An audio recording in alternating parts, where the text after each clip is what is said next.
there are two main conversations that come off of having labels. One of them is if we put these like blind glasses on and say you can be who you are, you don't need labels, you don't need all these things, and you tell that to youth who are navigating these very sometimes distressing spaces in their life, you're almost gaslighting them into believing that there's no hate in the world. So if I tell a rangatahi you can be who you want, I think when you put into perspective all the homophobia that they grow up around, all the transphobia, all the snarky comments in primary school, do you have a girlfriend yet? And these kids are fucking young.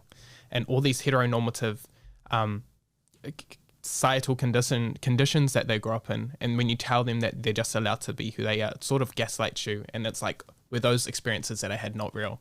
Were those side comments from teachers, from youth, all these heteronormative expectations, like I said before, were they not real?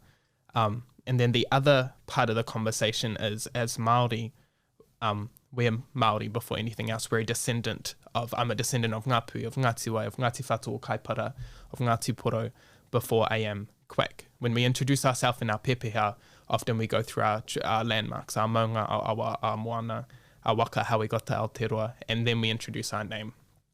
And so by having this very individualized approach to having labels, it can sometimes be a good thing. It can provide a safe space so you can see people who look like you, who have had similar experiences to you. But I would say that what's a lot more important is finding people that respect you and that love you, and that is a lot of the time found within those labels, within the queer community, transgender community, within the neurodiverse ADHD community. And I think a lot of the time people can like weaponize that conversation, and what we're trying to create is our revolutions, te tiriti justice. And within that, I think in the last couple of years, I've cared a lot less about people using my pronouns and a lot more about whether they're going to vote for a political party that is going to help our people or whether they're going to fuck us over.